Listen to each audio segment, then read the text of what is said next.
So hello, this is the Duty to Warn vidcast. I'm your host, John Gartner, and I'm here today, very excited to be with Dr. Lance Dodes. He is a retired assistant clinical professor of psychiatry at Harvard Medical School and a training and supervising analyst emeritus at the Boston Psychoanalytic Institute. And I also want to add that he is the first author of the letter to the New York Times that was signed by 36 psychiatrists that made quite a splash, I think, in the community, and I think really had a lot of effect in getting our message out. Well, of course, you and I have gotten to know each other. We were on Lawrence O'Donnell together, and you said one very smart thing there that I want to ask you to elaborate on. Only one. And that is, you said Donald Trump tells two kinds of lies, the kinds he tells to others and the kinds he tells to himself. I wondered if you could elaborate on that more, because I think it's a very deep insight into Donald Trump. Sure. I think in order to understand Donald Trump, what's important to know is that he is about himself. Many people notice this. It's his narcissism. But it is so severely just about himself that it has other consequences, which include the two kinds of lies. I mean, one of the things is that because he is concerned with himself, he doesn't care about others. So he lacks empathy for others. And the other thing is that because he cannot allow any questioning of himself, he attacks people who would question him, and he becomes paranoid. So he thinks that other people are after him, whether they are or not. They may simply disagree with him. So his lying has really two parts to it. Part of it is because since he's a con man, he manipulates people, he lies, he cheats, he will do anything in order to get his way. So like any con man, he will lie for that purpose. He will lie to try to sell you something that he wants you to buy, whether it's good for you or whether it really is a good product or not. And he'll lie about himself all the time. So there's that kind of lying. But there's also another and deeper kind of lying, which is that because he needs so much to see the world in the way that he sees it, he's out of touch with reality to that degree, because he sees the world the way he needs to because of his tremendous emotional instability. And so part of the lying is actually a kind of delusional thinking. He makes up reality. He makes up alternate facts. And he denies actual facts. So that has the effect of being a lie, because he's telling people things that are simply not true. But it's also because he's manipulating them. But it's also because he really loses track, especially when he's enraged. And he gets enraged when he feels attacked, and he feels attacked a lot of the time. So on a good day, he's just a normal liar, and on a bad day, he's delusional. I would say that's probably right, although I don't know how many good days he has. Good point. Well, tell me about the danger of the delusional component, the being detached from reality. Because I think people know that he manipulates the truth. But I think you and I feel that what makes him truly dangerous is his ability to disconnect from reality itself. Yes, and so his dangerousness, again, arises from this primary issue, this set of instability issues inside of him. Because he is only interested in himself, it makes him a danger to any concept that involves sharing or involves tolerance. So, for example, he is against democracy. He will never say that. But if you listen to him, he talks about trying to work for Republicans. Unlike every other president in history, he doesn't say, let's bring the country together. Let's do the best for everyone. He really doesn't care about that, because democracy requires tolerance of other people and how they view things, and allowing them to have a debate and coming to a conclusion that reflects everybody. That's not Donald Trump. Donald Trump is, as we've seen, about Donald Trump. So he is a danger to our very democracy. He would destroy it if he could. I think we're probably stronger than Germany was when Hitler did the same thing in 1932. But he has no interest in anything but having power himself. So there's that danger. The other danger is because of his paranoia, that other countries and their leaders will disagree with him. And that happens all the time in world politics. But if it's Donald Trump, then he takes it personally. It's an assault on him which he cannot stand. So they become enemies, and he attacks. He's already done it. Even though it was his policy not to intervene in some ways in Syria, he wantonly bombed an area of Syria, killing many civilians, the sort of thing that every other president has been concerned about. He didn't care. So he is in danger of starting a war with other countries, which he has already led us toward.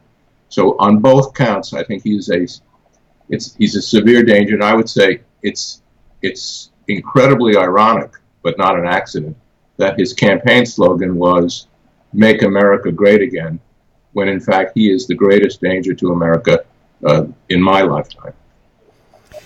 So you made a comparison to Germany in the 1930s. So you're coming close to using the H word. Let's talk about that. How would you compare and contrast him to Hitler? Well, I think it's not just Hitler. There is a mindset among all sadistic tyrants. And it's Hitler, but it's also Stalin. It's also Pol Pot in Southeast Asia. We have, unfortunately, humankind has always developed these terrible, sadistic, narcissistic, malicious people who need to have power, and because they're good at it, they get power. They get power, for example, by destroying other people. If you look at the Republican primaries, Donald Trump was extraordinarily insulting and demeaning to his colleagues, to the other candidates. No one else has ever been like that. And we could see that actually the other candidates had trouble dealing with it, didn't know what to make of it. He won by trampling on others. And that's the way these tyrants get to have power. So, no, I lost the train of what you were you're saying he's a type, and actually Eric Fromm, who came up with the term malignant narcissism that I've been applying to him, also made the point that that's a type. He came up with the term malignant narcissism to explain Hitler, but it wasn't exclusive to Hitler. I think that's really the point that you're making. There is a type, we all have seen it in history, of this, I like the way you put it, the sadistic tyrant, and it is a type. It's important that we be able to acknowledge and recognize that's what never again means, that when that type emerges, that we recognize it and we call it out for what it is. Absolutely. And even some of the details, you said compare and contrast, even some of the details are almost identical. Almost all tyrants where there is a society where there's a free press try to suppress it. That's exactly what Donald Trump did. When you have a president saying, don't believe the press, you know you are on the hands of a would-be tyrant. That's a good point. Another thing that Hitler did first was purge the bureaucracy, and that's something that Donald Trump has also done. Yes, he wants to have only his people, which politicians do, but he only wants to, he's even willing, as we know, to have a battle with his own party. Presumably, he's not really a Republican, but with the Republican Party, in order to narrow it down to keep only the people who are loyal to him. And we know he has a loyalty test for people who come to work for him. Not loyalty to the United States Constitution, not loyalty to the people of America, loyalty to him. And what do you make of his ability to work with people within an administration, given the character flaws you're talking about? If he can't hear the word no, if he can't be criticized, if he can't assess information objectively, then how does that help us understand the chaos that's taking place in the White House right now? Well, I think that in spite of his efforts, there are some decent people probably around him. And those people who would speak up and who would say, look, I don't agree with you, or that's wrong, or it's morally wrong, don't do it, he will fight with.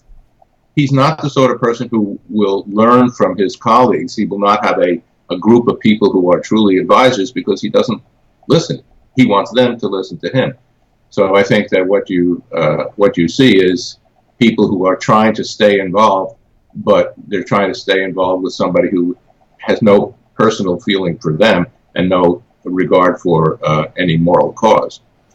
And some people have noticed that he seems to be getting worse. There was the hope that he was going to pivot, was the word, to a more presidential demeanor. And yet, actually, I want to pull up your letter, because I have it here, because you were one of the people who predicted that that was not going to happen. Right. Well, I thought I had it here. But you specifically said, here we go. Sorry, give me a moment. I want to read this from your letter because I think it's very important. In the final paragraph, you say, in a powerful leader, these attacks are likely to increase. This was your prediction. As his personal myth of greatness appears to be confirmed, we believe that the grave emotional instability indicated by Mr. Trump's speech and actions make him incapable of serving safely as president. But you predicted in this letter that was written in February that he would get worse. And your predictions, I think, have borne out. Could you say more about why you predicted that he would get worse? Well, it's the idea that as his personal, there are two things. As his personal grandiosity is bolstered, people look. He's the president, so he feels, and in fact, he said, "Now I can do anything I want," basically. So he does. So it's like having a very small child who has no limit. And so, although the child is not ill, but the child does childish things, and the child does things that are perhaps he might, attack his younger sibling or do other things. But this is a presumably adult man, not really psychologically, and so he predictably will be more and more out of control the more power he's given. He should never have become president, obviously, and the only reason he has a position in his company is because he owns it. Otherwise, I'm sure he would have been go. So there's that. The other thing is that with this position of power, he runs into more and more objections. There have been massive demonstrations against him in this country, and of course, he's been soundly criticized by other countries, including and especially our allies. So he can't stand that. So he becomes all the more paranoid, and then his actions become all the more destructive because he's out to attack. So yes, and he will continue to get worse the more he is, until he is removed by the congressional, the constitutional means. He will continue to get more. The more attacked he is, the more paranoid he is going to become. The more horrible will be his actions. For example, I'll make another prediction, which I hope does come true, which is that he is at high risk of creating a terrorist or incident or attack. I don't mean that he is going to actually organize it exactly, but of blowing it up the way he imagined there was an attack in Sweden, creating something that is a crisis, which tyrants have done throughout history, to gather public support. Everyone gets together around the president in a crisis. So he is at high risk of creating a crisis and then saying, now you see you need me and I'll take over even more power, the way people have dissolved constitutions and created martial law in other countries. He's at very high risk of doing that. And as I say, I hope I'm wrong, but it wouldn't be shocking for him to create a crisis with either North Korea or another country and then have them take some action in response, and then his having some overwhelming reaction. And the population will gather around him. They'll say he's defending America, when, of course, he's destroying America. Really, this is, again, if he follows the Hitler playbook, this would be the equivalent of the Reichstag fire for Exactly. those students of history who know about that incident. I want to get back to something you talked about earlier with respect to these two kinds of lies, because this comes up a lot in the media where people say, well, is he crazy or is he crazy like a fox, is the way the diagnostic dilemma has been portrayed in the press. And by that they mean, when is he just lying to manipulate, and when is he actually drinking his own Kool-Aid and believing these grandiose and persecutory ideas? This is, I think, an example of where having mental health professionals not be gagged would be useful, because it's not such an easy distinction or differential diagnosis. But what are your thoughts about that? How can we better understand when we can assess which kind of lie he's telling at any given moment in time? Actually, I'm not sure we can always tell. For one thing, there are probably both kinds happening at the same time. And I don't think he has any idea, by the way. Certainly he has no insight into himself. That's obvious. But I don't think he knows, and I think it fluctuates depending upon the amount of rage he has and the amount of stress he has. So I think he loosens up more and more. But as an example, when he told a lie about the election, that he said, well, I all those voters, the 3 million voters by which I lost, were all illegal aliens. Well, that's a lie. He said it to begin with, probably to bolster his own self-esteem, as usual, and to put down people who were against him. But what happened was, when everyone pointed out, you're lying, Donald, what happened was he doubled down. He said, oh no, it's true. He keeps saying it more and more. Now that isn't in his interest. It would have been in his interest to say, sorry, I misspoke, and then it went away. So when he does things like that, that's more in the delusional area, because it's foolish for him. It doesn't serve his interest. It's not an effective manipulation of people. It's actually harmful to him. So he's actually lost trust. The more he loses touch with reality, the more outlandish his claims, and then we can tell that he's actually descending into the depths of his personality. Yeah, that's the distinction that I've made. And actually, interestingly, Joe Scarborough, who is obviously not a member of the profession, but who's spoken a lot about this, that's the logic he's used in explaining his conclusion that Donald Trump really is crazy, because he says he wakes up every day and he bangs his hand with a hammer. He goes, that's not in his interest. That very phrase that you used, he uses the same phrase. It's not in his interest. And I think another example of that would be his insistence that he had the largest inauguration crowd in history. A demonstrably false belief that you just, sort of like, who are you going to believe, me or your lying eyes? We just look at the picture. We all know that he did not have the largest crowd size. And there was no discernible benefit to him. If he was trying to whip up his base, well, they already loved him. He already won. And so all he actually did was put the country and the world on notice that this is a person who was a liar and someone who's detached from reality. It only harmed him. In other words, there was no discernible benefit. And I think that's what you're saying as a clinician, and logically it makes sense, is the way that we can diagnose. Although it is slippery, I agree with you, and at any moment in time, it is really hard to know. But when it goes to the extreme of his saying something that is demonstrably false, that has no benefit to him that we can possibly see, that's what seems to suggest that he is most out of reality at those moments. Yeah, and the fact that he then backs it up is, I think, to me, is a further piece of evidence. No one who was literally in his right mind would do that. So he is out of touch with reality, and terrifying for somebody who was a president. So the position that you have taken is not in keeping with the American Psychiatric Association's position. Would you like to say something about that, about your view of the Goldwater Rule, and your view more generally of where the American Psychiatric Association is really coming from with this? Sure. The Goldwater Rule was originally stated for something that was completely different. When it was originally developed, it was because it was based on the idea that you can't tell what's going on internally in somebody's mind from an external. That's actually true. But no one is saying, we know that Donald Trump has a conflicted relationship with his mother, and he had a terrible relationship with his father. Whatever. We're not saying any of that. The American Psychiatric Association actually invented and developed the DSM, the Diagnostic and Statistical Manual, but now they're paying no attention to it.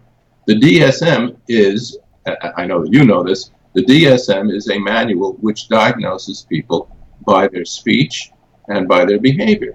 It's all external. It's all observable. So if you use the DSM criteria, it's easy to see where Donald Trump fits. For example, if you look up antisocial personality disorder, if you just go down the list, he has every trait. So to say that you can't evaluate somebody on the basis of his behavior, even on the basis of the APA's own manual, makes no sense. It simply is not true.